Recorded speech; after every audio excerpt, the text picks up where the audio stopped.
ونعوذ بالله من شرور أنفسنا ومن سيئات أعمالنا من يهده الله فلا مضل له ومن يضلل فلا هادي له وأشهد أن لا إله إلا الله وحده لا شريك له وأشهد أن محمدا عبده ورسوله أما بعد فإن خير الحديث كتاب الله وخير الهدي هدي محمد صلى الله عليه وسلم وشر الأمور محدثاتها وكل محدثة بدعة وكل بدعة ضلالة সম্মানিত উপস্থিত মুসলিয়ানি কিরাম, আজকে আমাদের এই পবিত্র জুমার দিনে একত্রিত হয়েছি। জুমার নামাজের আগে বয়ান বা খুতবা শুনব। খুতবা শোনার জন্য একত্রিত হয়েছে। খুতবার মধ্যে দিক নির্দেশনা থাকে। ইসলাম পরিপূর্ণ জীবন ব্যবস্থা। ইসলাম মানব জাতিকে দিয়েছে পরিপূর্ণ দিশা, আর কোনো কিছুর প্রয়োজন নেই। এই দিশা অনুসারে কখন কোন জিনিসের প্রয়োজন হবে সেই জিনিসটা জানিয়ে দেবে কতিপয় তাদের আলোচনার ভিতরে। এটি হচ্ছে নিয়ম। সম্মানিত মুসলিয়ানি কিরাম, কোরআনে কারীমে আল্লাহ তাআলা বলেছেন, আল-ইয়াওমা আকমালতু লাকুম দীনাকুম ওয়া আতমামতু আলাইকুম নি'মাতি ওয়া রাদিতু লাকুমুল ইসলামা দীনা। এমন এক সময় এই আয়াতটি নাযিল হয়েছে যখন মুসলিমরা সবাই পবিত্র সময়ে, পবিত্র স্থানে, পবিত্র অবস্থায়, সর্বোচ্চ দাসত্ব অবস্থায় তারা সেখানে উপস্থিত ছিলেন। সেটা হচ্ছে আরাফার ময়দানে। আরাফার ময়দানে এই আয়াতটি নাযিল হয়েছে, আল-ইয়াওমা আকমালতু লাকুম দীনাকুম। আজকের দিনে পরিপূর্ণ করে দিলাম তোমাদের জন্য তোমাদের দিন। ওয়া আতমামতু আলাইকুম নি'মাতি, পূর্ণতা দিলাম, আমার নিয়ামতকে পরিপূর্ণ করে দিলাম। ওয়া রাদিতু লাকুমুল ইসলামা দীনা, ইসলামকে তোমাদের জন্য দিন হিসাবে দিয়ে আমি সন্তুষ্ট। আল্লাহ তাআলা নিজে সন্তুষ্ট। আল্লাহ তাআলার দিনে তিনি যেহেতু নিজে সন্তুষ্ট, আমাদেরও উচিত সন্তুষ্টি প্রকাশ করা। এজন্য সকাল বিকাল আমাদেরকে বলতে হয়, রাদিতু বিল্লাহি রাব্বান وبالإسلام دينا وبمحمد صلى الله عليه وسلم نبي ورسولا। আমরা সকাল বিকাল বলি যে আল্লাহকে দিন রব, আল্লাহকে রব হিসাবে পেয়ে, মুহাম্মদ সাল্লাল্লাহু আলাইহি ওয়াসাল্লামকে নবী হিসাবে পেয়ে, ইসলামকে দিন হিসাবে পেয়ে আমি সন্তুষ্ট। আল্লাহ যেহেতু আমাদেরকে সন্তুষ্ট, ইসলাম দিয়ে আমরাও ইসলাম পেয়ে সন্তুষ্টি প্রকাশ করতে হবে। কোনো মানুষ যদি ইসলামের বাইরে অন্য কোনো মত বা পথ গ্রহণ করে সেটা আল্লাহর দরবারে গ্রহণযোগ্য হবে না। আল্লাহ তাআলার জন্য বলেছেন, ওয়া মান ইয়াবতাগি গায়রাল ইসলামি দীনান ফালান ইউকবালা মিনহু ওয়া হুয়া ফিল আখিরাতি মিনাল খাসিরিন। যে কেউ ইসলাম ছাড়া অন্য কোনো মতাদর্শ, মত বা পথ গ্রহণ করবে, ইসলাম ছাড়া অন্য কিছু গ্রহণ করবে, ফালান ইউকবালা মিনহু, তার থেকে তা কখনো গ্রহণ করা হবে না। ওয়া হুয়া ফিল আখিরাতি মিনাল খাসিরিন, আখিরাতে সে ক্ষতিগ্রস্তদের অন্তর্ভুক্ত হবে। আখিরাতে সে ক্ষতিগ্রস্তদের অন্তর্ভুক্ত হবে। সুতরাং প্রত্যেকটি মানুষের উচিত ইসলাম নামক নিয়ামত সম্পর্কে ভালো করে জ্ঞাত হওয়া। ইসলাম সবচেয়ে বড় নিয়ামত। যে ব্যক্তি ইসলাম পায়নি আর দুনিয়ার সমস্ত সম্পদ পেয়েছে, সে কখনো আল্লাহর নিয়ামত পেয়েছে কিনা আলেমরা তাতে দ্বিমত পোষণ করেন। কারণ দুনিয়ার জীবনের মূল্য অত্যন্ত ক্ষণস্থায়ী, সবচেয়ে কম।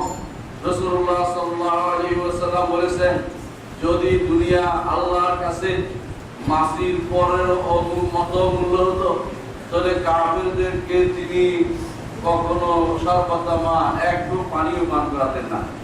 দুনিয়ার জীবনের চেয়ে আখিরাতের মূল্য অনেক বেশি। ইসলাম যে ব্যক্তি পায়নি সে আখিরাত থেকে বঞ্চিত হয়েছে। এই জন্য ইসলাম যে পায়নি সে ইসলাম নিয়ামত পায়নি, তার নিয়ামত, তার এই দুনিয়ার নিয়ামতের কোনো মূল্য নেই। লক্ষ লক্ষ বছর, হাজার হাজার বছর, কোটি কোটি বছর, যার বছরের কোনো শেষ নেই, যেই দিনের কোনো শেষ নেই, সেই দিনটি হচ্ছে ইয়াউমুল আখির। শেষ দিনের জন্য প্রস্তুতি যদি না নিতে পারি দুনিয়ার জীবন আমার বিফল হবে, কোনো মূল্য থাকবে না। ইসলাম ছাড়া পরবর্তী জীবনের কোনো মূল্য নেই। ইসলামকে আমার জীবনের প্রতিটি অংশে আমি প্রতিষ্ঠা করব। ইসলাম ছাড়া আর কিছু আমি বুঝবো না, এটাই আল্লাহ তাআলা চান।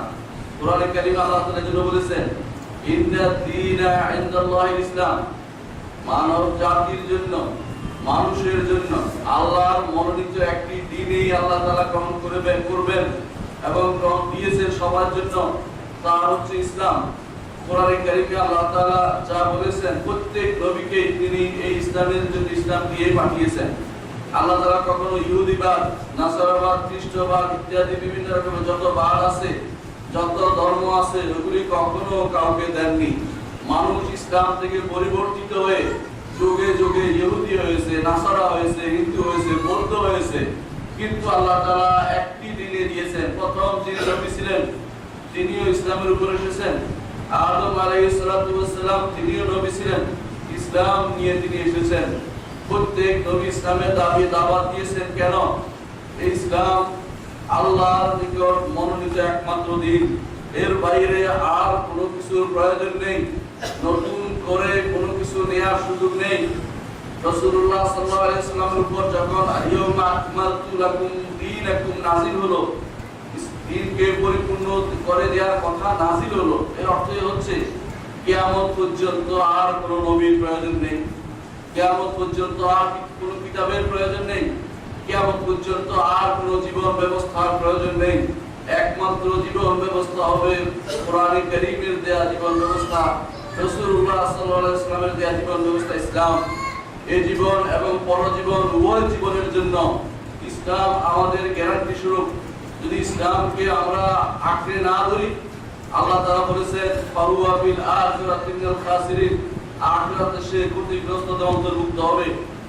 এই দ্বীন পরিপূর্ণ, তার আকীদাতে পরিপূর্ণ। আকীদার ক্ষেত্রে আপনাকে আর কোনো কিছু নিয়ে আসার সুযোগ নেই।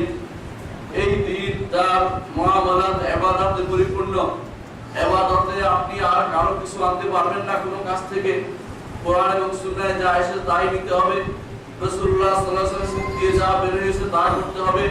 যে ইবাদত মুহাম্মদ রাসূলুল্লাহ সাল্লাল্লাহু আলাইহি ওয়াসাল্লাম করেননি, কিয়ামত পর্যন্ত তা ইবাদতে রূপান্তরিত হবে না। যে আমল রাসূলুল্লাহ সাল্লাল্লাহু আলাইহি ওয়াসাল্লাম করেনি, কিয়ামত পর্যন্ত সে আমল আল্লাহর দরবারে গ্রহণযোগ্য হবে না। যে আমল সাহাবায়ে কেরাম করেননি, আপনি করলে সেটা বেদাত হিসেবে পরিণত হবে। আপনি মনে রাখতে হবে, এজন্য ইসলাম আকীদাতে যেমন পরিপূর্ণ, ইবাদতেও তেমনি পরিপূর্ণ। ইসলাম মুআমালাতেও পরিপূর্ণ।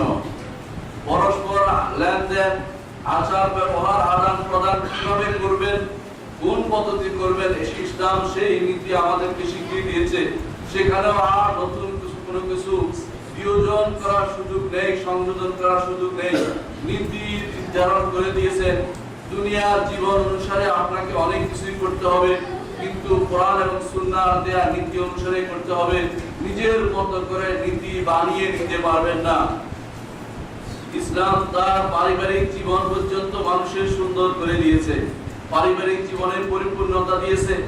এমন কোন দিক নেই যেখানে আমার নবী মুহাম্মদ রাসূলুল্লাহ সাল্লাল্লাহু আলাইহি ওয়াসাল্লাম আলোচনা করেননি। এমন কোন দিক নেই যা কোরআনে আসেনি। এমন কোন দিক নেই যা সুন্নাহে বর্ণিত হয়নি। আপনার আমার শুধু পড়া দরকার এবং জানা দরকার যে পারিবারিক জীবনে ইসলাম কি দিয়েছে, সে অনুসারে আমাদের জীবনকে গঠন করা দরকার। ইসলাম তার বিচার ব্যবস্থায় পরিপূর্ণ, শাসনতান্ত্রিক নিয়মে পরিপূর্ণ। নিজে বানিয়ে নিজের মন মতো করে রাষ্ট্র পরিচালনা করার সুযোগ নেই। আল্লাহ এবং তার রাসূলের দেয়া জীবন বিধান অনুসারে মুসলিম হলে সেটা অনুসারে আপনাকে চালাতে হবে। এর বাইরে নিজের মতো করার সুযোগ নেই। ইসলাম তাতেও পরিপূর্ণ। ইসলাম ইন্টারন্যাশনাল চুক্তি, আন্তর্জাতিক নীতিতেও পরিপূর্ণ। মুহাম্মদ রাসূলুল্লাহ সাল্লাল্লাহু আলাইহি ওয়াসাল্লাম দেখিয়ে দিয়েছেন কিভাবে দুটি রাষ্ট্র পরস্পরের সাথে মিলেমিশে থাকতে পারে। তাহলে বুঝিয়ে দিয়েছে ইসলাম আন্তর্জাতিক বলয় পর্যন্ত ইসলাম পরিপূর্ণ। নিজের মতো করে চলার সুযোগ নেই। মুহাম্মদ রাসূলুল্লাহ সাল্লাল্লাহু আলাইহি ওয়াসাল্লামের পথে আমাদেরকে চলতে হবে। পরিপূর্ণভাবে পরিপূর্ণ দাসত্ব অবলম্বন করতে হবে, পরিপূর্ণ দাসত্ব অবলম্বন করতে হবে। যেই দাসত্ব ইসলামকে মানলে শুধুমাত্র করতে পারবেন। ইসলাম তার অভ্যন্তরীণ নীতিতে পরিপূর্ণ। রাষ্ট্র কিভাবে চলবে তা আমার নবী দেখিয়ে দিয়েছেন, আমার কোরআন দেখিয়ে দিয়েছেন। এর বাইরে নিজের মতো করার কোনো সুযোগ নেই। ইসলাম অর্থনীতিতে পরিপূর্ণ। অর্থনীতি কিভাবে চলবে, কিভাবে একটি রাষ্ট্রের অর্থনীতি চলে, ব্যক্তিগত জীবনের অর্থনীতি কি হতে পারে, আমার নবী মুহাম্মদ রাসূলুল্লাহ সাল্লাল্লাহু আলাইহি ওয়াসাল্লাম তা দেখিয়ে দিয়েছেন। আমার মন মতো করে, নিজের প্রবৃত্তির অনুসরণ করে, হাওয়ার অনুসরণ করে, নফসের অনুসরণ করে চলার কোনো সুযোগ নেই। ইসলাম দেখিয়ে দিয়েছেন ওয়াজ ও ইরশাদ কিভাবে হবে তা আমার নবী দিয়েছেন। তিনি খুতবা দিয়েছেন, ভাষণ দিয়েছেন, কথা বলেছেন। কিভাবে মানুষকে দ্বীনের প্রতি আহ্বান জানাতে হবে সেই নীতি দেখিয়ে দিয়েছেন। নিজের মতো করে বানিয়ে কোন নীতি আমরা প্রচলন করতে পারি না। তাহলে অবশ্যই মুহাম্মদ রাসূলুল্লাহ সাল্লাল্লাহু আলাইহি ওয়াসাল্লাম যে ইসলাম নিয়ে এসেছেন, ইসলাম যদি পরিপূর্ণভাবে আমরা মানি তাহলে আমাদের দাসত্ব পরিপূর্ণ হবে। আল্লাহর জন্য দাসত্ব, সেটাই আল্লাহ তাআলা চান। আল্লাহ তাআলা চান আপনি আল্লাহর এক বান্দা হিসেবে পরিণত হন। বান্দা অর্থ দাস। তার যেমন মনিবের কথার বাইরে চলতে পারে না, আপনিও আপনার রবের আল্লাহর কথার বাইরে পা বাড়াতে পারেন না। কিছুদিন হয়তো আপনি বাড়াতে পারবেন, কিন্তু অপেক্ষা করুন, এমন একটি সময় আসবে আল্লাহ তাআলা ঠিকই আপনাকে ছাড় দেবে না। কিছুদিন ছাড় দেবেন, কিন্তু একেবারে ছেড়ে দেবেন না। আপনাকে অবশ্যই তখন পাকড়াও করবেন। ইসলাম পরিপূর্ণ, তার আখলাকিয়াত এবং সুলুকিয়াতে, আচার ব্যবহারে পরিপূর্ণ। ইসলাম শিখিয়ে দিয়েছে কার সাথে কি আচরণ করতে হবে। রাষ্ট্রপ্রধান হতে শুরু করে পিতা মাতা, আত্মীয় স্বজন, বন্ধু বান্ধব, সন্তান সন্ততি, আচার, সবার সাথে, গ্রামে গঞ্জে মানুষের সাথে কি ব্যবহার করতে হবে ইসলাম তা শিখিয়ে দিয়েছেন। যদি তা হয়ে থাকে, আমার ব্যক্তিগত জীবন, আমার সামাজিক জীবন, আমার রাষ্ট্রীয় জীবন, আমার রাজনৈতিক জীবন আলাদা কিছু নয়, একই ছকে বাঁধা, এবং তা হচ্ছে মুহাম্মদ রাসূলুল্লাহ সাল্লাল্লাহু আলাইহি ওয়াসাল্লামের আনিত দ্বীন। ইসলাম অনুসরণ করে চললে আল্লাহর পরিপূর্ণ দাসত্ব হবে। এর বাইরে যদি কোনো কোথাও সামান্য চলে যায়, আল্লাহর দাসত্ব থেকে মুক্ত হয়ে যাব এবং আল্লাহ তাআলা আমার থেকে মুক্ত হয়ে যাবেন। তিনি আমাকে তখন আর তার ছায়াতলে দিবেন, ছায়াতলে আশ্রয় দিবেন না, তার জান্নাত দিবেন না। আমি চির জীবনের জন্য হতভাগায় রূপান্তরিত হয়ে যাব। সম্মানিত উপস্থিতি, আল্লাহ তাআলা তার দ্বীনকে পরিপূর্ণ করে দিয়েছেন আকীদাতে। এজন্য প্রত্যেকটি মানুষই আকীদায় বিশ্বাস করতে হয়, তাওহীদে বিশ্বাস করতে হয়। তাকে বিশ্বাস করতে হয় যে আল্লাহ তাআলা তিনি রব হিসাবে, আল্লাহ তাআলাকে রব হিসাবে একক সত্তা তাকে মনে করতে হয়। মনে তাকে বিশ্বাস করতে হয় যে আল্লাহ তাআলাই স্রষ্টা, তিনি সবকিছুর নিয়ন্ত্রক, এবং তিনি জীবন দিয়েছেন, মৃত্যু দিয়েছেন, রিজিক দেন, সৃষ্টি করেন। আল খালকু ওয়াল রিজকু ওয়াল মুলক, এই সবই হচ্ছে মহান আল্লাহ তাআলার হাতে। দুনিয়ার কোনো কিছু কেউ নিয়ন্ত্রণ করতে পারে না। আপনার কত কিছু আশা যে আমি কত কিছু নিয়ন্ত্রণ করব, আপনি পারেন না। আপনার নিজের জীবনে আপনি নিয়ন্ত্রণ করতে পারেন না। মরার পরে আপনি কিভাবে নিয়ন্ত্রণ করবেন মানুষের ভাগ্য? কত মানুষ আছে এই কাজটি করে নিজের ভাগ্য পাওয়ার জন্য, নিয়ন্ত্রণের জন্য, পরিবর্তনের জন্য অন্যের দ্বারস্থ হয়। আপনি তো পারবেন না আপনার নিজেরটাই পরিবর্তন করতে। তাহলে তো আপনি 1000 বছর বেঁচে থাকতে চাইতেন, 1000 বছর বেঁচে থাকতেও আপনি চাইতেন আরো কিছু ঔষধ খেয়ে আরো কিছুদিন জীবিত থাকুন। কেউ কেউ আবার বিভিন্ন রকমের মেশিন লাগিয়ে আরো কয়েকদিন বাঁচার চেষ্টা করে। না, আপনার মৃত্যু এসে গেছে, আপনি নিজেকে নিয়ন্ত্রণ করতে পারেননি। বোঝা গেল আপনার নিয়ন্ত্রণ আপনার হাতে নয়। কার হাতে? রবের হাতে। তিনি হচ্ছেন রব। আল্লাহ তাআলাকে রব হিসেবে একক সত্তা মনে করতে হবে। রবের যে মৌলিক 3টি গুণ তা যদি আপনি নির্ধারণ করতে পারেন, তাহলে আপনাকে আল্লাহকে আপনি সঠিক রব হিসেবে মেনে নিলেন। সেই মৌলিক গুণের প্রথম গুণ হচ্ছে আল্লাহই এক আমার সৃষ্টিকর্তা, আমাকে আর কেউ সৃষ্টি করেনি, এইটা অবশ্যই স্বীকার করতে হবে। দ্বিতীয় হচ্ছে আল্লাহই আমার মালিক, তিনি আমার অধিপতি, তিনি আমার মনিব, আমি তার দাস। এই কথা স্বীকৃতি দিতে হবে যে আমার মালিক হচ্ছেন আমার রব। মালিকের গোলামি করাই হচ্ছে দাসের কাজ। দাসের কাজ হচ্ছে মালিকের গোলামি করা, মালিক যেটা বলে সেটা শোনা, তাহলে এই দাস পুরস্কৃত হবে মনিবের কাছে। মনিব যা বলেছে তা শুনলে তখনই শুধুমাত্র মনিব দাসের উপর খুশি হয়, নাহলে খুশি হয় না। তাহলে আল্লাহকে স্রষ্টা মানবো, আল্লাহকে আমার মালিক মানবো। তৃতীয় হচ্ছে আল্লাহকে আমার নিয়ন্ত্রক মানবো, তিনি আমার সবকিছু নিয়ন্ত্রণ করেন। কেউ যদি এই বিশ্বাস রাখে, কোনদিন কবরের কাছে গিয়ে কিছু চাইবে না, কোন পীর ফকিরের কাছে গিয়ে কিছু চাইবে না, কোন মানুষের কাছে কিছু চাইবে না, আল্লাহর কাছেই চাইবে। এই জন্য মুহাম্মদ রাসূলুল্লাহ সাল্লাল্লাহু আলাইহি ওয়াসাল্লাম বলেছেন, আরশের নিচে যারা ছায়া পাবে তাদের মধ্যে ওই শ্রেণীর লোকেরা থাকবে যারা মানুষের কাছে কোনোদিন কিছু চায় না, তারাই আরশের নিচে ছায়া পাবে। এরাই হচ্ছে সত্যিকার আল্লাহর বান্দা, এরাই হচ্ছে সত্যিকার আল্লাহর বান্দা যারা আল্লাহকে রব হিসেবে মেনেছে। আল্লাহকে রব হিসেবে মানাই যথেষ্ট নয়, আল্লাহকে রব হিসেবে কাফেররাও মানতো। আল্লাহকে রব হিসেবে মানার পরে দ্বিতীয় যে গুরুত্বপূর্ণ কাজ, তা হচ্ছে আপনার যত অ্যাক্টিভিটিস আছে, আপনার যত কাজ আছে, আপনার যে কাজ, সেই কর্মকাণ্ডগুলো একমাত্র আল্লাহর জন্য করা। আল্লাহকে রব হিসেবে মেনে নিয়েছি, আল্লাহ আছেন, আল্লাহ আমার সৃষ্টিকর্তা, যথেষ্ট নয়। আপনি কি করেছেন সেটা দেখার বিষয়। আপনি অবশ্যই মনে রাখবেন যে আল্লাহকে রব হিসেবে মানার পরে আমার দায়িত্ব হয়ে গেছে যিনি আমার মনিব, তাকে খুশি করা। তাকে খুশি করার জন্য কি করতে হবে? আমার যত ইবাদত আছে আল্লাহর জন্য করতে হবে। কুল ইন্না সালাতি ওয়া নুসুকি ওয়া মাহইয়ায়া ওয়া মামাতি লিল্লাহি রাব্বিল আলামিন লা শারীকা লাহু ওয়া বিযালিকা উমিরতু ওয়া আনা আউয়ালুল মুসলিমিন। বলতে বলেছে আমার নবীকে, আপনি নবীর চেয়েও কত ছোট, নবীকে বলতে বলেছে বলো ইন্না সালাতি ওয়া নুসুকি, আমার সালাত, আমার যাবতীয় ইবাদত, নুসুককে কুরবানি করেন, কুরবানি একটি ইবাদত, নুসুকি ওয়া মাহইয়ায়া ওয়া মামাতি, আমার জীবনের যত কর্ম, আমার মৃত্যু সবই আমার রবের জন্য হবে, দুনিয়ার কোনো কিছুর জন্য হবে না, রাষ্ট্রের জন্য নয়, ভাষার জন্য নয়, দুনিয়ার কিছুর জন্য নয়, আল্লাহর জন্য মৃত্যুবরণ করতে হবে, আল্লাহর জন্য জীবিত থাকতে হবে, খাওয়ার জন্য জীবিত থাকতে হবে না, ইবাদতের জন্য, আল্লাহর জন্য, আল্লাহকে খুশি করার জন্য আমার প্রত্যেকটি কাজ পরিচালিত হবে, তাহলে আল্লাহ তাআলার ইবাদত প্রতিষ্ঠিত হবে।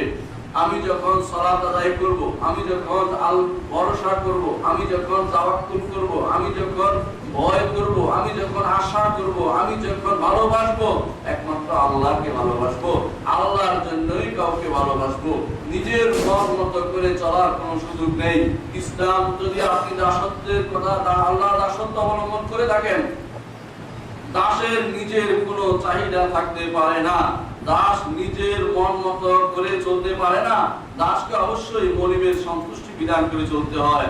যে ব্যক্তি মনিবের সন্তুষ্টি বিধান করে চলবে, যে ব্যক্তি মনিবের সন্তুষ্টি বিধান করে চলবে, একমাত্র সেই ব্যক্তি সফল কাম হবে। তো প্রত্যেকটি মানুষ যেভাবে আপনি আল্লাহকে স্রষ্টা হিসেবে মেনেছেন, আল্লাহকে রব হিসেবে মেনেছেন, আল্লাহকে মালিক মেনেছেন, আল্লাহকে আপনার নিয়ন্ত্রক মেনেছেন, সেভাবে আপনি আপনার যত কাজ আছে আপনি আল্লাহর জন্য করবেন। বাজারে যাবেন, যখন লেনদেন করবেন চিন্তা করবেন আমার রব যেটাতে খুশি হয় সেটা করব। ও ফ্যাক্টরিতে কাজ করবেন, চিন্তা করবেন আমার রব যেটাতে খুশি হয় সেটা করব। আপনি মাঠে কাজ করবেন, চিন্তা করবেন আমার রব যাতে খুশি হয় আমি সেটা করব। ঘরে আসছেন, সন্তান সন্ততি স্ত্রী পুত্র সবার সাথে আপনি যখন কাজ কারবার করবেন, আপনি চিন্তা করবেন আমার রব কোনটাতে খুশি হয় আমি সেটাতে করব।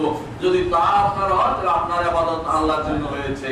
আপনার ইবাদত শুধু কয়েকটা মসজিদে এসে কয়েকটা মাথা ঠোকানো নয়, আপনার পরিপূর্ণ জীবনটাই দাসের কাজই হলো দাসত্ব করে দেওয়া।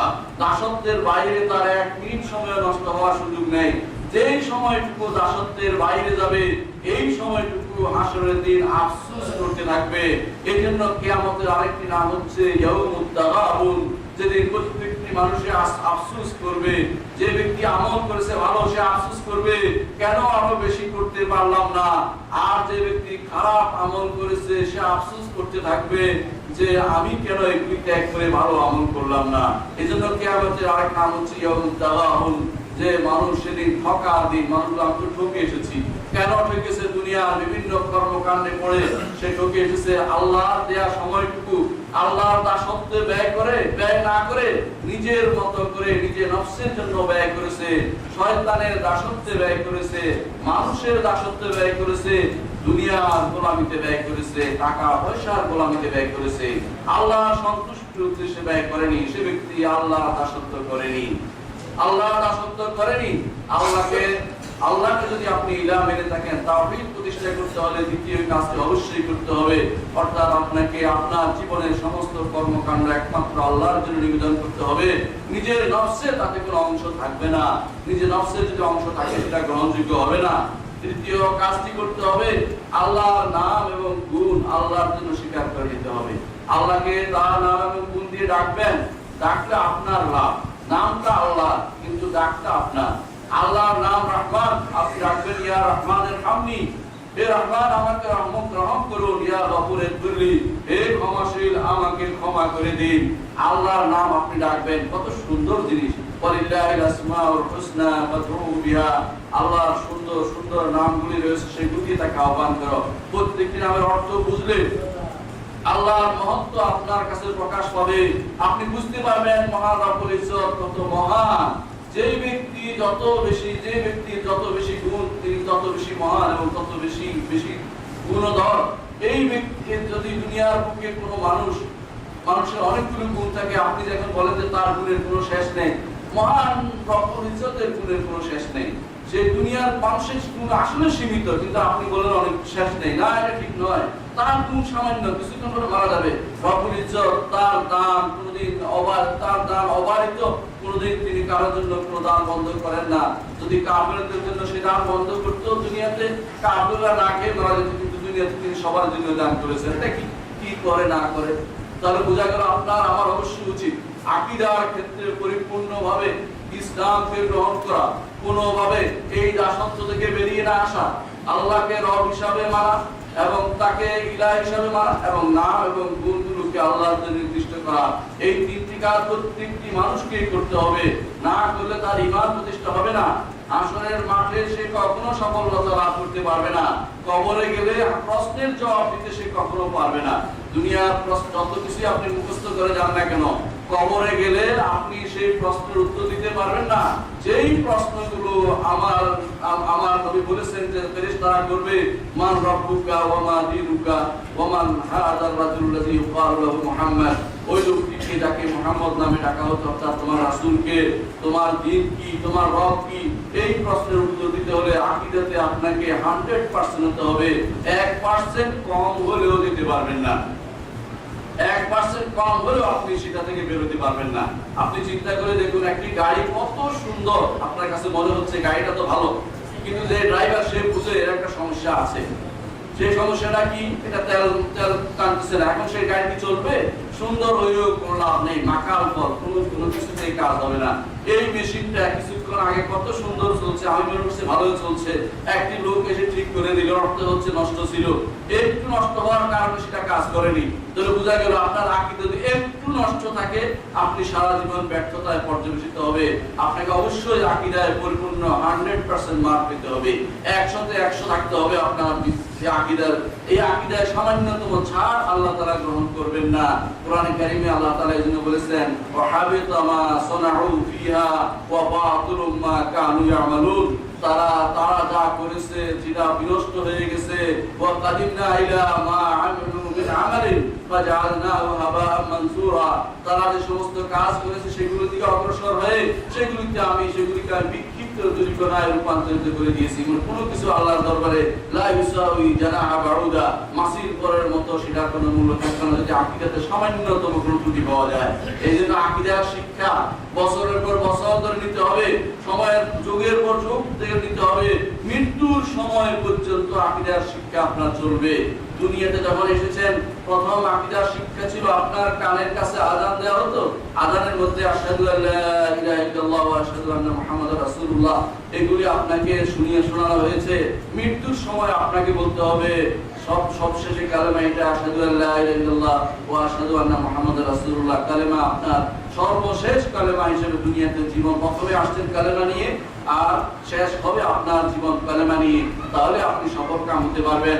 মুহাম্মদ রাসূলুল্লাহ সাল্লাল্লাহু আলাইহি ওয়াসাল্লাম জন্য বলেছেন, মান কানা আখিরু কালামি লা ইলাহা ইল্লাল্লাহ দাখালাল জান্নাহ, সর্বশেষ কালাম সেটা আপনার হতেই হবে। কিন্তু আকীদার ক্ষেত্রে সামান্যতম কোনো ত্রুটি গ্রহণ করা হবে না। দাসত্ব সবাই করলাম, আল্লাহর করলাম, খাজা বাবারও করলাম, সেটা গ্রহণ করা হবে না। আকীদার পরিপূর্ণ অংশ আল্লাহর জন্য আপনি নিবেদিত করুন, কোনো কিছুই কারো জন্য নিবেদিত করবেন না। আল্লাহ এবং তার রাসূল যা বলেছেন সেটাই শুধু আমল করুন, নিজের মতো করে চলার কোনো সুযোগ নেই। সম্মানিত উপস্থিতি, আকীদা ইসলাম আকীদা যেমন আছে ইসলামে, দ্বিতীয় ওয়াজ ও ইরশাদ আছে। ইসলাম চায়, কোরআন এবং সুন্নাহ যা এসেছে তার মাধ্যমে আপনি সব সময় মনে আল্লাহকে স্মরণ করবেন, মুরাকাবাতুল্লাহ, আল্লাহকে আপনি সব সময় আপনার মুরাকাবা, আল্লাহ দেখছেন এই কথাটা আপনি মনে করবেন। আপনাকে যদি উদাহরণ দিয়ে বলি, কোন বাদশার অত্যাচারী বাদশা বা শক্তিশালী কোন বাদশার সামনে যদি আপনাকে নেওয়া হয়, আপনার মাথার উপর জল্লাদ কাজ করছে, যে কোনো সময় আপনার উপর সে আঘাত আসতে পারে, আর আশেপাশে বিভিন্ন রকমের বাদশার মেয়েরা বা বিভিন্ন লোকেরা এসে বসে থাকে, আপনি কি ওদিকে তাকাবেন? কখনো তাকাবেন না। আপনি বলুন যে এখন আমার মৃত্যুর সময়, যে কোনো সময় মৃত্যু হয়ে যেতে পারে, আমার এখন এদিকে সেদিকে তাকানোর কোনো সুযোগ নেই। আপনি দুনিয়াতে আসছেন, আল্লাহ রাব্বুল ইজ্জত মহান, শক্তিশালী, দুনিয়ার সমস্ত যারা শক্তিশালী তাদের চেয়েও তিনি শক্তিশালী। তিনি আপনাকে দুনিয়াতে পাঠিয়েছেন, যে কোনো সময় আপনাকে নেওয়ার জন্য প্রস্তুত, জান্নাত রেডি আছে, মালাকুল মউত তৈরি আছে, আপনাকে নিয়ে যাবেন। আপনি হারামের দিকে কেন তাকাবেন? আপনি অন্যায়ের দিকে কেন তাকাবেন? আপনার এই জন্যই আল্লাহ সম্পর্কে আপনার শোর নেই, আপনার অনুভূতি নেই যে আল্লাহ আপনাকে দেখছেন। এই জন্য মুহাম্মদ রাসূলুল্লাহ সাল্লাল্লাহু আলাইহি ওয়াসাল্লাম বলেছেন, তাকে জিজ্ঞাসা করা হয়েছিল ইহসান কি জিনিস, তখন তিনি বলেছেন, আনতা আবুদুল্লাহ কাআন্নাকা তারাহু ফাইন লাম তাকুন তারাহু ফা ইন্নাহু ইয়ারাকা। ইহসান হচ্ছে এমন ভাবে আল্লাহর ইবাদত করবে যেন তুমি এমন ভাবে দুনিয়ার দাসত্ব করবে যেন তুমি তাকে দেখতে পাচ্ছ। আল্লাহকে দেখতে পাচ্ছেন মনে করে ভয়ে আপনার কম্প এসে যাওয়ার কথা আপনার বুকে, কিন্তু আপনার বুকে তা আসে না। ইব্রাহিম আলাইহিস সালাম আল্লাহকে সবচেয়ে বেশি চিনতেন, এজন্য তার অন্তরে সব সময় ভয়ে ভীত থাকতো। মুহাম্মদ রাসূলুল্লাহ সাল্লাল্লাহু আলাইহি ওয়াসাল্লাম বেশি চিনতেন, এজন্য বেশি ভীত হতেন। আর সিদ্দিকিন, শুহাদা, সালেহিনরা আল্লাহকে বেশি চিনতেন বলেই তারা বেশি ভয় পেতেন। আমরা আল্লাহকে চিনি না, জানি না বলে ভয় পাই না, অন্যায়ের দিকে পা বাড়াই, চোখ হারামের দিকে তাকায়, চোখ দিয়ে হারামের দিকে তাকায়, হাত দিয়ে হারামের দিকে হাত বাড়িয়ে দেই। কেন? আল্লাহকে আমরা বুঝতে পারিনি, আল্লাহর নিয়ামতকে বুঝতে পারিনি, আল্লাহ তাআলার শাস্তিকে আমরা বুঝতে পারিনি। যে কোনো সময় আমার মৃত্যু এসে যেতে পারে, কিভাবে আমি সেটা করতে পারি, কিভাবে আমি অন্যায় করতে পারি। আমার মৃত্যু তো আমার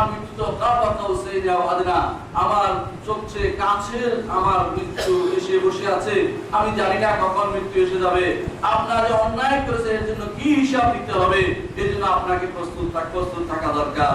আপনি যদি মনে করেন যে আমি যা ইচ্ছে তা করে বেড়াবো, তবে অপেক্ষা করুন, আপনি করতে পারবেন। আপনাকে দুনিয়াতে আল্লাহ সে সুযোগ দিয়েছে, অপেক্ষা করুন। মৃত্যু শুধুমাত্র আপনার সেই সুযোগ নষ্ট করে দিবে। তারপরে আপনি বুঝতে পারবেন আপনি কোথায় যাচ্ছেন। আল্লাহর সামনে যখন নিতে হবেন কবরে এবং হাসরের মাঠে, আপনার এই দুনিয়ার এই অবস্থা সম্পর্কে অবশ্যই আল্লাহ তাআলা জিজ্ঞাসা করবেন যে কোরআন এসেছিল, হাদিস এসেছিল, দ্বীন এসেছিল, তুমি কি সেটা গ্রহণ করতে পেরেছিলে কিনা।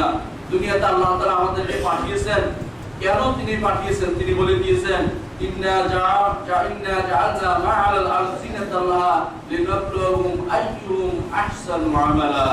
দুনিয়াতে তিনি পাঠিয়ে দিয়েছেন আমাদেরকে মা জিনাতাল্লাহ, দুনিয়ার মধ্যে সব কিছু সুন্দর করে তুলে দিয়েছেন। কিছু মানুষ আছে প্রকৃতি প্রেমী, সুন্দর সুন্দর কবিতা লেখে, গাছ দেখে কবিতা লেখে, মাছ দেখে লেখে, ঘাস দেখে লেখে। কেউ আবার নদীর কারণে পাগল হয়ে যায়, এবং কেউ নাম দিয়েছে প্রকৃতি প্রেমী। এগুলি কে তৈরি করে দিল? আমার রব্বুল ইজ্জত আপনাকে দেখিয়েছেন কি জন্য? জিনাতাল্লাহ, সুন্দর করে। কিন্তু এই সুন্দর থেকে আপনার দায়িত্ব ছিল এই সুন্দরকে বের করে আল্লাহকে বুঝা যে আল্লাহ রব্বুল ইজ্জত এগুলি তৈরি করেছেন। আপনি এখানে আটকে গেলেন, আর কোথাও আপনি গেলেন না। তাহলে বোঝা গেল আপনি হচ্ছে সবচেয়ে বোকা। আপনার মতো বোকা আর কেউ নেই। কোরআনে কারিমে আল্লাহ তাআলা বলেছেন, দুনিয়াতে আমি যা দিয়েছি সৌন্দর্য বর্ধন করে দিয়েছি মানুষের জন্য। কেন দিয়েছি? মানুষ যেন আমল করে, লিনাবলুহুম আইয়ুহুম আহসানু আমালা, উত্তম আমল কে করে সেটা দেখার জন্য। উত্তম আমল কোনটা? উত্তম আমল কোনটা? সেটা হচ্ছে যেটা একমাত্র আল্লাহর জন্য হবে এবং যেটা মুহাম্মদ রাসূলুল্লাহ সাল্লাল্লাহু আলাইহি ওয়াসাল্লামের দেখানো পদ্ধতিতে হবে, সেটাই উত্তম আমল। সুতরাং যেই ব্যক্তি, আপনি আমি যারা সামান্যতম মোহে পড়ে আছি, বাড়ির মোহ বা গাড়ির মোহ, সৌন্দর্যের মোহ, কাপড়ের মোহ, এরা আসলে দাসত্ব করছে এগুলো, আল্লাহর দাসত্ব করছি না। অনেকে আছে দেখবেন বাড়ির পর বাড়ি, গাড়ির পর গাড়ি, বিটার পর বিটা, এলাকার পর এলাকা দখল করে, মানুষের জায়গা দখল করে বড় ধরনের এরিয়া বানায় নিয়েছে, বিভিন্ন রকম ডেভেলপমেন্ট এরিয়া নাম দিয়ে বিভিন্ন অনেক কিছু করে যাচ্ছে। এরা কার জায়গা দখল করছে? এরা আবার মরেও গেছে। কার জন্য রেখে গেছে এই জুলুম? কার জন্য রেখে গেছে? তা কারো জন্য রেখে যায় না, জুলুম নিয়ে কবরে গেছে। আল্লাহ তাআলা তাকে অবশ্যই তাকে পাকড়াও করবেন। ওয়ালা তাহসাবান্নাল্লাহা গাফিলান আম্মা ইয়ামালুয যালিমুন ইন্নামা ইউআখিরুহুম লিয়াউমিন তাশখাসু ফীহিল আবসার। তারা আল্লাহকে গাফিল মনে করছে, তারা যেন কখনো মনে না করে আল্লাহ তাআলা তাদের কাম আমল সম্পর্কে গাফিল। ইন্নামা ইউআখিরুহুম লিয়াউমিন তাশখাসু ফীহিল আবসার। তাদেরকে তো শুধুমাত্র দেরি করাচ্ছেন ওই দিনের জন্য যেদিন চক্ষুসমূহ স্থির হয়ে যাবে। আয় কি করেছিলাম, কেন করেছিলাম, এই সামান্যতম সময়ে, যে সময়টুকু সম্পর্কে আল্লাহ তাআলা বলেছেন ইয়াকান্নাহুম ইয়াওমা ইয়ারাউনাহা লাম ইয়ালবাসু ইল্লা আশিয়াতান আও দুহাহা। একদিনের বিকেল অথবা একদিনের সকাল শুধুমাত্র তারা মনে হবে যে আমরা এই আখিরাতের তুলনায় দুনিয়াতে একদিনের বিকেল এবং একদিনের সকালে শুধু অবস্থান করেছি। সেই দুনিয়াতে আমাদেরকে আল্লাহ পাঠিয়েছেন শুধুমাত্র আমাদের আমল ভালো হবে কিনা সেটা দেখার জন্য। আমাদের আমল ভালো হচ্ছে কিনা সেটা আমি এখনই দেখার বিষয়। আল্লাহ তাআলা কোরআনে কারীমে বলেছেন ওয়াল্লাযী খালাকাস সামাওয়াতি ওয়াল আরদা ফি সিত্তাতি আইয়ামিন ওয়া কানা আরশুহু আলাল মা লিয়াবলুয়াকুম আইয়ুকুম আহসানু আমালা। তিনি ওই সত্তা, যিনি সৃষ্টি করেছেন আসমান এবং জমিনকে 6 দিনে এবং তার আরশ ছিল পানির উপরে। কেন তিনি সেটা করেছেন? লিয়াবলুয়াকুম আইয়ুকুম আহসানু আমালা, যাতে পরীক্ষা করে নেন তোমাদের আমল কত সুন্দর হয়। আমাদের আমল সুন্দর হওয়াটা আল্লাহ পরীক্ষা করতে দেখছেন, আমল বেশি হওয়াটা পরীক্ষা করতে যাচ্ছেন না। আমল বেশি হওয়ার উদ্দেশ্য নয়, কোয়ালিটি চাচ্ছেন, কোয়ান্টিটি নয়। আপনার কত বেশি আমল সেটা নয়, কত সুন্দর আমল সেটা চাচ্ছেন। আপনি আল্লাহর জন্য করছেন কিনা আপনার কাজটা। আমি খুতবাতে দাঁড়িয়েছি আল্লাহকে খুশি করার জন্য দিচ্ছি না, আমাকে ক্ষতি বলা হবে সেটার জন্য দিচ্ছি, সেটাও বিষয়। আপনি মসজিদে এসেছেন, মুসল্লি বলা হবে এই জন্য আসছেন না আল্লাহকে খুশি করার জন্য আসছেন। আমি খুতবা দিচ্ছি মুহাম্মদ রাসূলুল্লাহ সাল্লাল্লাহু আলাইহি ওয়াসাল্লামকে অনুসরণ করে না দুনিয়ার কোন রাজনৈতিক বক্তৃতাকে অনুসরণ করে দিচ্ছি, সেটা বড় কথা। আপনি সালাম আদায় করছেন আল্লাহ রাসূলকে অনুসরণ করে করছেন কিনা, না আপনার নিজের মন মতো বিভিন্ন মানুষের বিভিন্ন নেতা নেত্রীদের কথা শুনে আপনি সালাত আদায় করছেন, তাদের মতো করে করছেন, সেটা দেখার বিষয়। আইয়ুকুম আহসানু আমালা, তোমাদের কার আমল সবচেয়ে সুন্দর হয় আল্লাহ সেটা দেখতে চাচ্ছেন। কোরআনে কারীমে আল্লাহ তাআলা বলেছেন আল্লাযী খালাকাল মাউতা ওয়াল হায়াতা লিয়াবলুয়াকুম আইয়ুকুম আহসানু আমালা। জীবন এবং মৃত্যু তিনি এই জন্য সৃষ্টি করেছেন যাতে তিনি দেখতে চান, যে স্পষ্ট করে দিতে চান। তিনি সবাই জানেন, তারপর স্পষ্ট করে দিতে চান যে কে তোমাদের মধ্যে উত্তম আমল মানুষও দেখতে পায়। ফাসায়াল্লাহু আমালাকুম ওয়া রাসূলুহু ওয়াল মুমিনুন। আল্লাহ দেখবেন, রাসূলও দেখবেন, ঈমানদাররাও দেখবে কার আমল কিরকম ছিল, ঈমানদাররা তা দেখবে। এটাই আল্লাহ তাআলা চান। ভালো আমলের প্রকাশ হওয়া দরকার। মানুষ ভালো আমল দেখে ভালো আমল করতে শিখতে পারবে। ভালো আমল না করলে খারাপ আমলের প্রসার লাভ করবে। প্রত্যেকটি মানুষের উচিত জন্য ভালো আমল করা, ইহসানের সাথে আমল করা। আল্লাহ রাব্বুল ইজ্জত জানেন মানুষের অন্তরে কি বুদ্বুদ আকারে এসেছে সেটা আল্লাহ তাআলা জানেন। আল্লাহ বলে দিয়েছেন ওয়ালাকাদ খালাকনাল ইনসানা ওয়া না'লামু মা তুওয়াসবিসু ফি নাফসিহি। আমি মানুষকে সৃষ্টি করেছি, মানুষের অন্তরে ওয়াসওয়াসা আকারে যা আসে, কুমন্ত্রণা আকারে যা আসে সেটাও আমি জানি। আপনার অন্তরে কি কুমন্ত্রণা আসছে, আপনার অন্তরে দিন সম্পর্কে কি জিনিস লুকায়িত আপনি রেখেছেন, আল্লাহ তাআলা সেটা জানেন। সুতরাং আপনাকে সাবধানে চলতে হবে। আপনি জানেন এমন এক সত্তাকে আপনি কিভাবে গোপন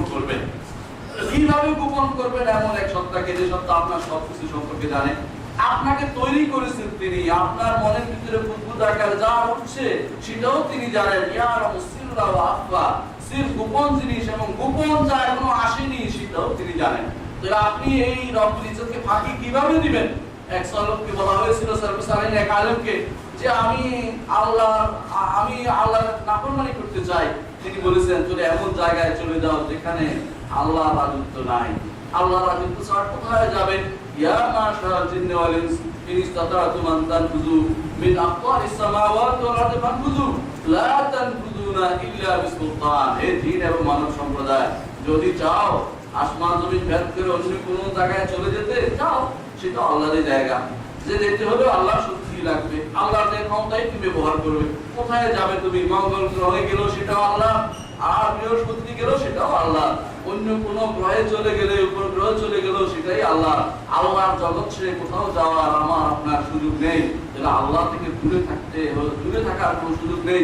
পালিয়ে বেড়াতে পারবেন না, চলে যেতে পারবেন না। সুতরাং আল্লাহর দিকে পালিয়ে আসুন, সব দিক ছেড়ে আসুন।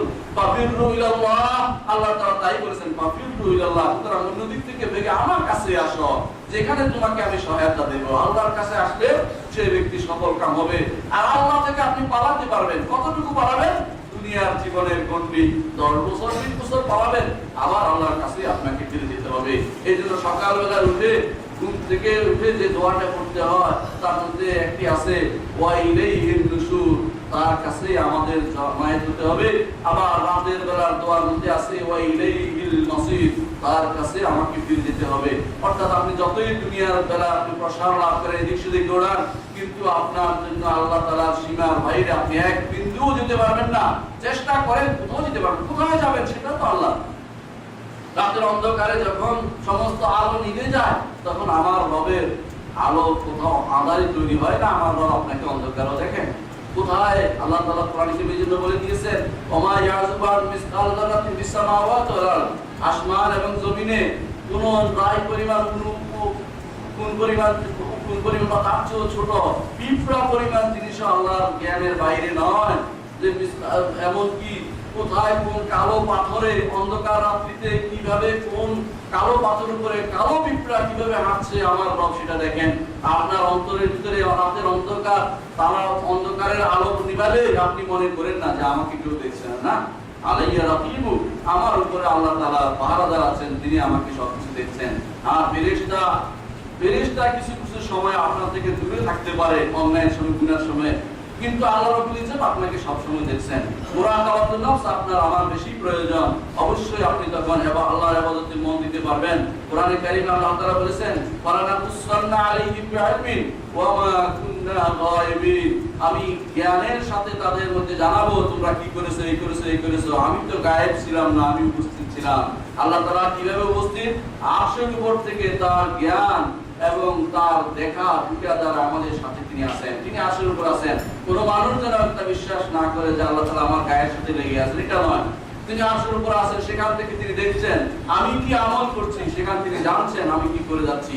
এই জন্য তিনি যত কিছুই করেন না কেন, আপনি যত কিছুই করেন, আল্লাহ বলছেন ফালানাকুসান্না আলাইহিম বিইলমিন ওয়া মা কুননা গায়বিন, আমি জ্ঞানের সাথে তাদের সবকিছু জানিয়ে দেব। কুসরতুল অল্প অল্প করে সবকিছু জানিয়ে দেয়া।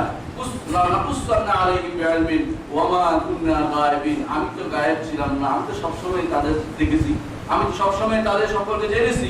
যা করে না কেন, যা কিছু তারা করে না কেন, আমি তাদের থেকে দূরে ছিলাম না।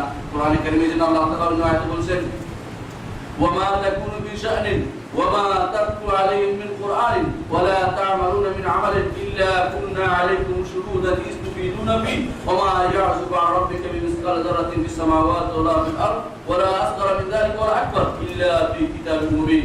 সূরা ইউনূসের 100 নম্বর আয়াতে আল্লাহ তাআলা বলেন যে আপনি যখন কোরআন তেলাওয়াত করেন, নবীকে বলছেন, আপনি যখন কোরআন তেলাওয়াত করেন, আপনি যে কোনো কাজ করেন না কেন, আপনি কোনো সামান্য দুনিয়া, এরপর তিনি আল্লাহ তাআলা বলেন দুনিয়ার বুকে কোনো মানুষ অনুপরিমাণ কাজও যদি করে আসমান এবং জমিনে, অথবা এর চেয়ে ছোট অন্য চেয়ে ছোট কিছু যেটা অথবা বড় অথবা ছোট যাই লুকায় রাখুন না কেন, সবই আল্লাহর কিতাবে লেখা হয়ে আছে যে এটা এইভাবে আছে।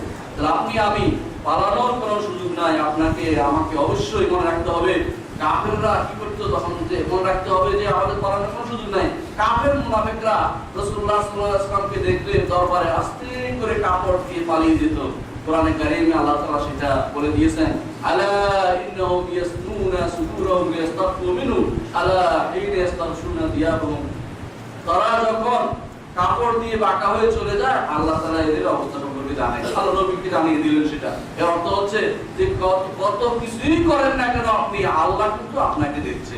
এই মুরাকাবাতুন নফস আমার আপনার এখন সবচেয়ে বেশি জরুরি। দুনিয়ার বুকে আপনি যাই করেন আপনার মধ্যে থাকতে হবে, যত কিছুই করি না কেন আল্লাহকে আমি সব সময় আমার ধ্যানে রাখবো, মুরাকাবা করব। এই মুরাকাবা সেই মুরাকাবা নয় যে মুরাকাবার জন্য কিছু মানুষ বন্ধ করে বসে পড়ে আছে, ওগুলি উদ্দেশ্য নয়। উদ্দেশ্য হচ্ছে সব সময় আল্লাহর কথা স্মরণ করবেন যে আল্লাহ আমাকে দেখছে, আমি যা করি না কেন আল্লাহ আমাকে দেখছে, আল্লাহ আমাকে দেখছে, দেখেই যাচ্ছে। আমি আল্লাহকে দেখছি এটা দেখা খুব কঠিন।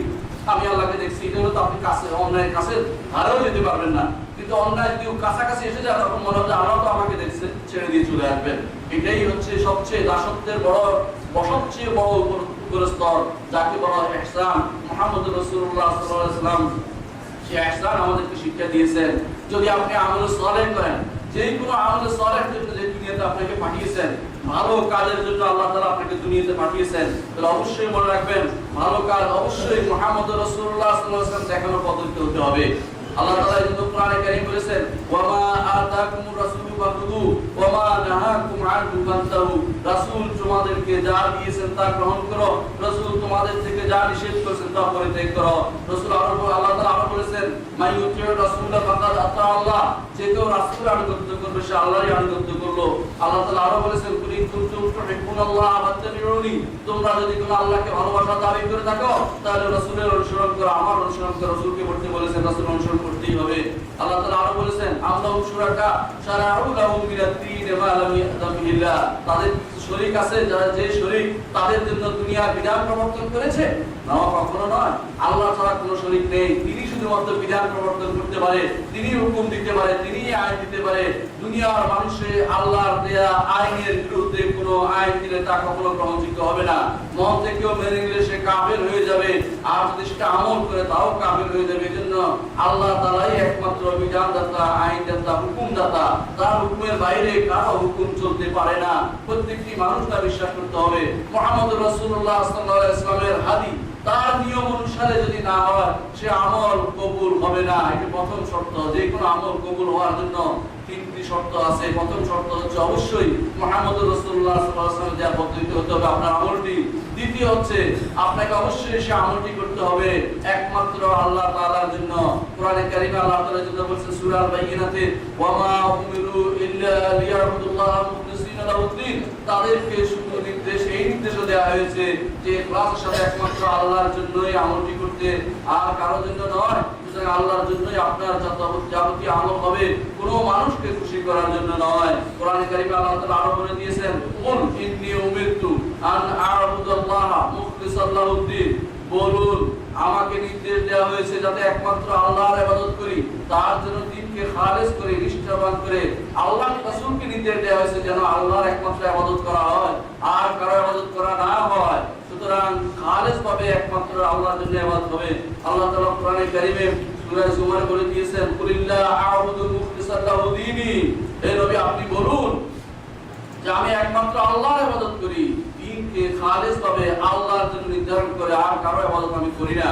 তাহলে অবশ্যই আমার ইবাদত একমাত্র আল্লাহর জন্য হতে হবে, আমার ইবাদত হতে হবে মুহাম্মদ রাসূলুল্লাহ সাল্লাল্লাহু আলাইহি ওয়াসাল্লাম দেখার পদ্ধতিতে।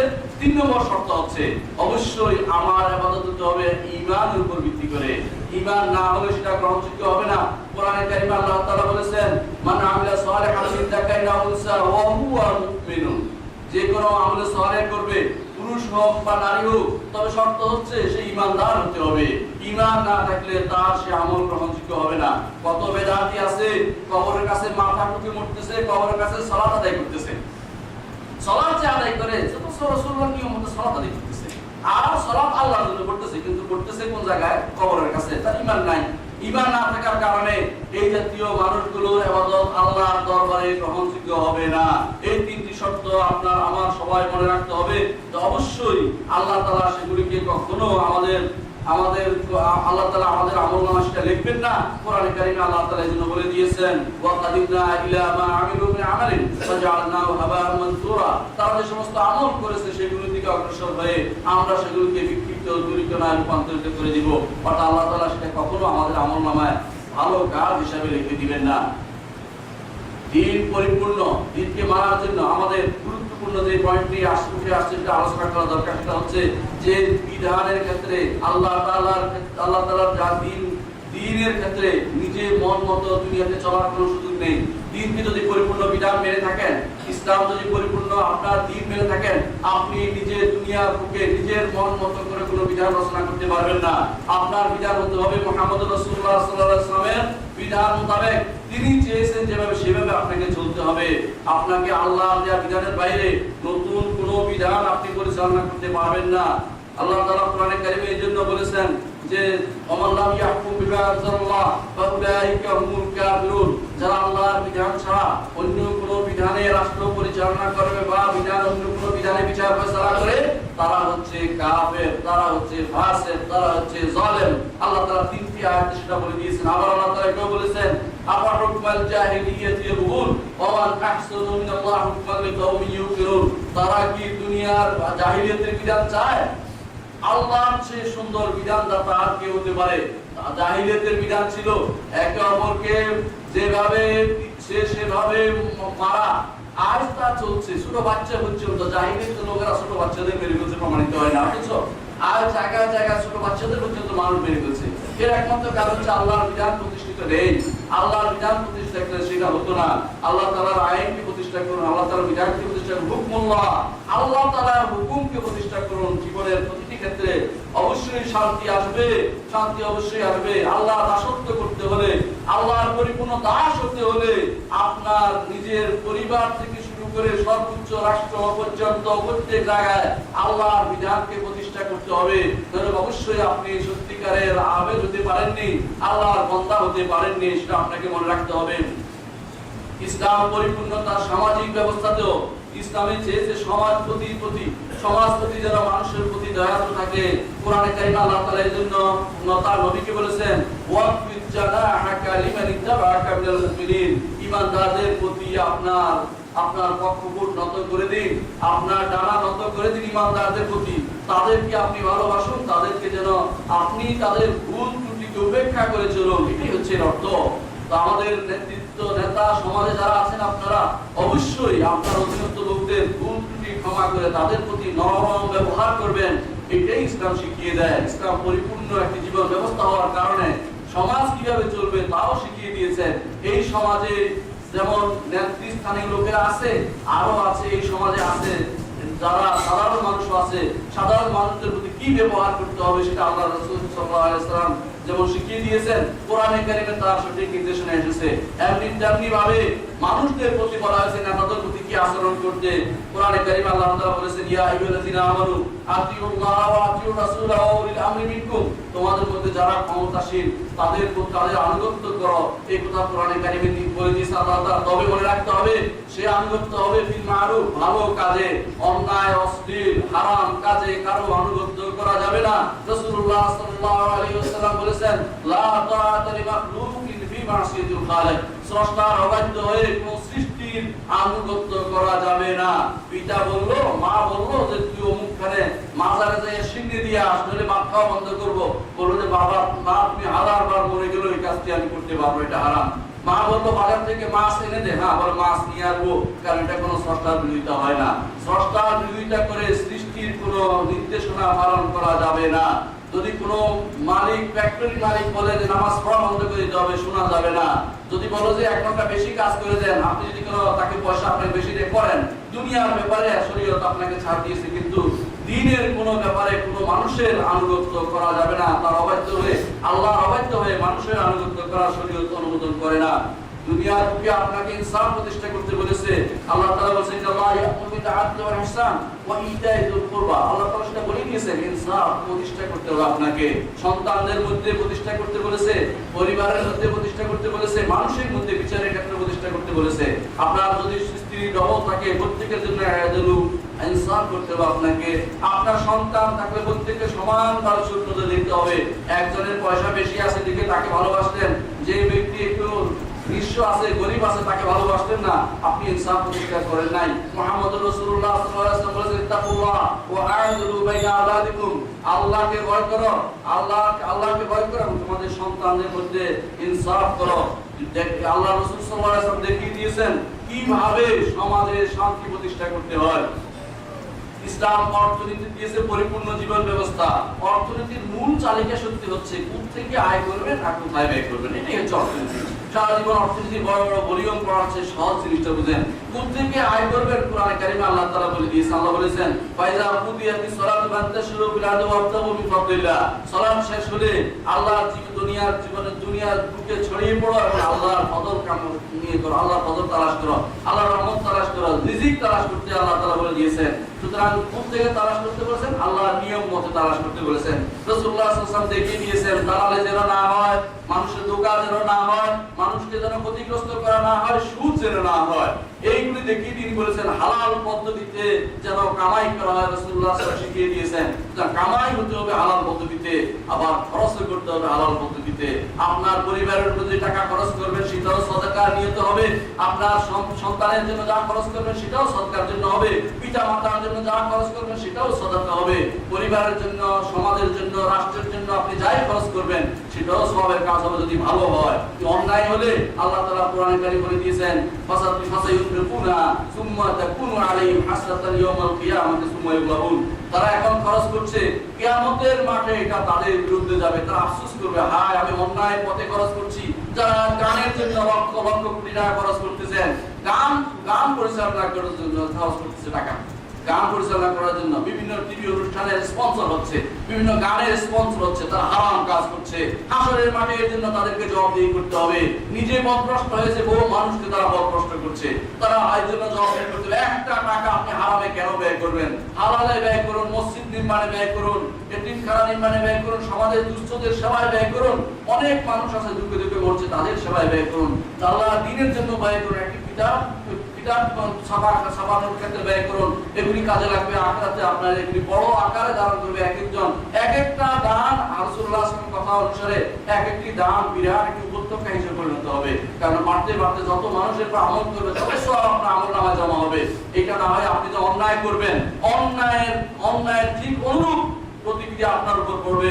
কিয়ামত পর্যন্ত যত মানুষ হত্যা করবে, তত মানুষ প্রথম আদম সন্তান যে ছিল কাবিল, তার উপরে পৃথিবীর যত মানুষ হত্যা হবে তত মানুষের একটা অংশ তার কাজে পড়বে। তবে একটা অন্যায় পথ যে রচনা করবে, মনে রাখবেন সে অবশ্যই এর জন্য জবাবদিহি করতে হবে। মসজিদে সালাত আদায় করতে আসতে পারছে অনেকেই, কিন্তু তাদের অন্তরের ভিতরে এখনো হারামের টাকা ব্যয়ের সেই প্রবণতা বন্ধ হয়নি। প্রত্যেকের উচিত তা থেকে সাবধান হওয়া। আল্লাহ তাআলার দেয়া নিয়ম মোতাবেক আয় করতে হবে, আল্লাহর যে দেখিয়ে দেয়া নিয়ম মোতাবেক পদ্ধতিতে শুধুমাত্র ব্যয় করতে হবে। নিজের মন মতো চলার কোনো সুযোগ নেই। অর্থনীতির পরে দুনিয়ার জীবন, আপনার সবচেয়ে বড় যে সাইড সেটা হচ্ছে যে আপনি রাষ্ট্র কিভাবে পরিচালনা করবেন। ইসলাম তা শিখিয়ে দিয়েছেন। রাষ্ট্রের বড় দায়িত্ব হচ্ছে অন্য কোনো আক্রমণ থেকে মানুষকে হেফাজত করা, বড় দায়িত্ব এক নম্বর। দ্বিতীয় দায়িত্ব হচ্ছে মানুষের ঐক্য রক্ষা করা। এই দুটি বড় দায়িত্ব রাষ্ট্রের ভিতরে। রাষ্ট্রের বাইরের সাথে সম্পৃক্ততা, ইন্টারন্যাশনাল ট্রিটি অনুসারে যেটা বলা হয়, আন্তর্জাতিক চুক্তি অনুসারে রাষ্ট্রের বড় দায়িত্ব হচ্ছে দুটি। একটি হচ্ছে রাষ্ট্রকে ঐক্য ধরে রাখা আর রাষ্ট্রের বাইরের আক্রমণ থেকে সুরক্ষা করা। এই দুটি কাজ ইসলাম শিখিয়ে দিয়েছে, মুহাম্মদ রাসূলুল্লাহ সাল্লাল্লাহু আলাইহি ওয়াসাল্লাম দেখিয়ে দিয়েছেন। এই দুটি কাজ আমাদের প্রত্যেকটি ইমানদারের দায়িত্ব। আর রাষ্ট্রের ভিতরে কি করতে হবে রাষ্ট্র পরিচালনার ক্ষেত্রে? অবশ্যই ৬টি জিনিসের নিরাপত্তা অবশ্যই দিতে হবে। এক নম্বর হচ্ছে দ্বীনের নিরাপত্তা প্রতিষ্ঠা করতে হবে। অথচ আজ দ্বীনের বিরুদ্ধে কথা বলা হচ্ছে, বিভিন্ন মিডিয়াতে ইসলামের বিরুদ্ধে কথা বলা হচ্ছে। কেউ সেখানে না করানোর কেউ নেই, ভয়ে সবাই আড়ষ্ট হয়ে গেছি। ব্যক্তি চিন্তার স্বাধীনতা নাম দিয়ে মানুষকে আমরা ক্ষতিগ্রস্ত। কিসের চিন্তা? চিন্তা তো মানুষের খারাপ কথাই আসে। চিন্তা আসে আপনারা মেরে ফেলবো, তখন জায়েজ হয়ে যাবে না।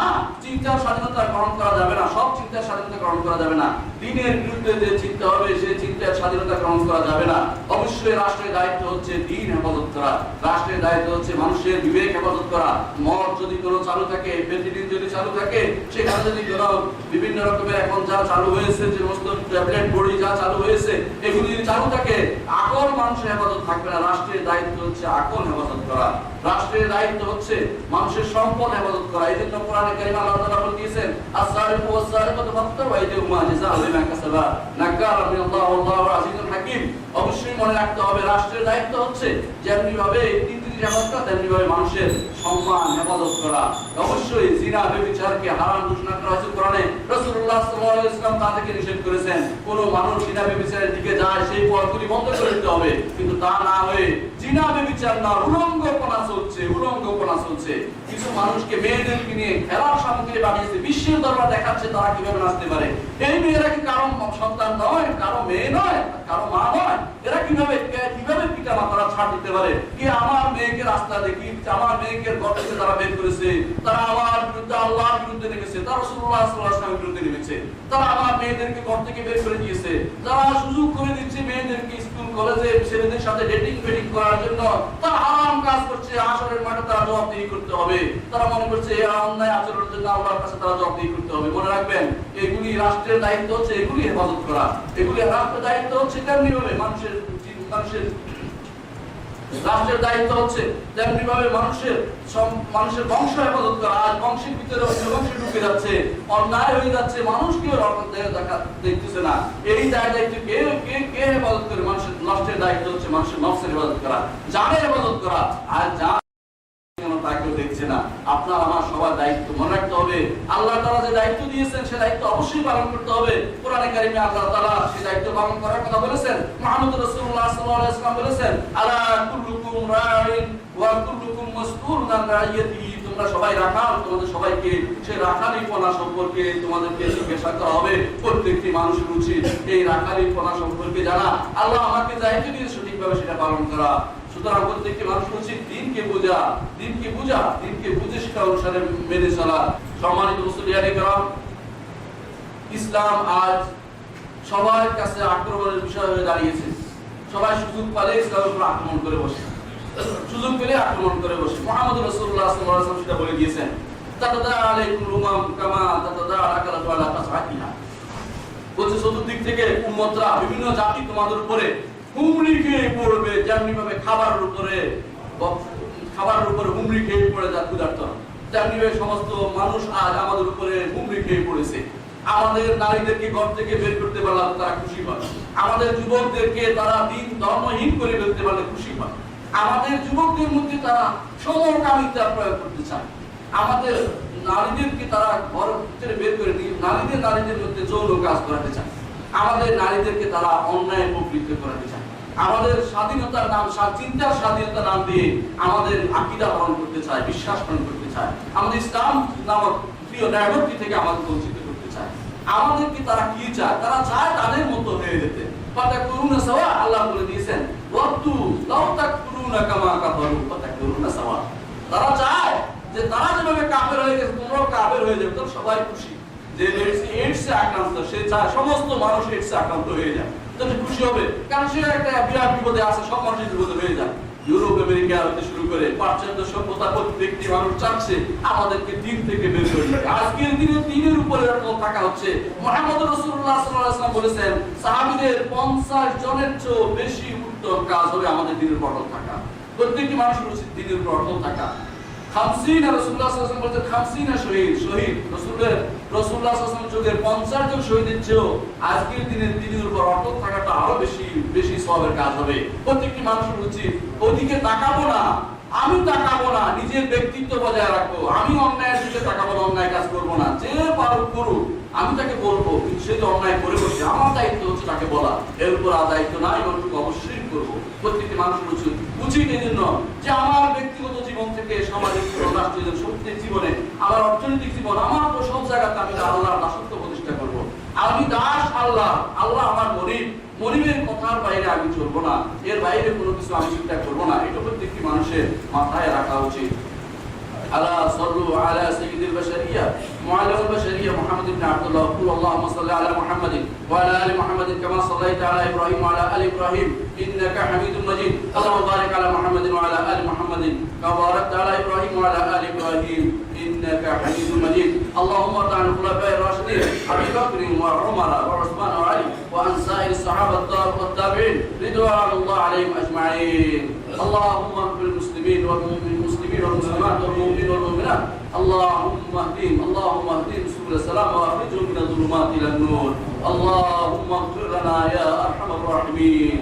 আল্লাহ বিশ্বের যেখানে যেখানে মুসলিমরা নির্যাতিত হচ্ছে তাদেরকে তুমি রহমত করো আল্লাহ। আল্লাহ হালবের উপরে, আলেপ্পোর উপরে ইউরোপিয়ান খ্রিস্টান এবং আমাদের মুশরিক মুশরিক মুসাইলিরা যে আক্রমণ চালাচ্ছে আমাদের ভাইদেরকে তুমি হেফাজত করো আল্লাহ। আল্লাহ তাদেরকে কঠিন বিপদে তাদের পাশে থাকো আল্লাহ। আমরা কিছুই করতে পারছি না দোয়া ছাড়া, আল্লাহ তুমি তাদেরকে হেফাজত করো আল্লাহ। মুসলিম বিশ্বে যেখানে মাজলুম মানুষরা নির্যাতিত হচ্ছে আল্লাহ তুমি তাদেরকে হেফাজত করো আল্লাহ। মুসলিমদেরকে তুমি তাদের দিনকে শিখিয়ে দাও আল্লাহ। তাদের মেয়েদেরকে তুমি হিশমত দান করো আল্লাহ। তাদের সন্তান ছেলেদেরকে দ্বীনের উপর প্রতিষ্ঠিত রাখো আল্লাহ। আল্লাহুম্মা ইগফির লিল মুমিনিন ওয়াল মুমিনাত ওয়াল মুসলিমিন ওয়াল মুসলিমাত আল আহইয়া'i মিনহুম ওয়াল আমওয়াত। اللهم أهلك الكفرة والمبتدعة والزنادقة واليهود والهندوس والمشركين. اللهم شتت شملهم، اللهم مزق جمعهم واخلل بين كلماتهم. اللهم اغفر لهم وارحمهم يا أرحم الراحمين. عباد الله رحمكم الله، إن الله يأمر بالعدل والإحسان وإيتاء ذي القربى وينهى عن الفحشاء والمنكر والبغي يعظكم لعلكم تذكرون، ولذكر الله أكبر والله يعلم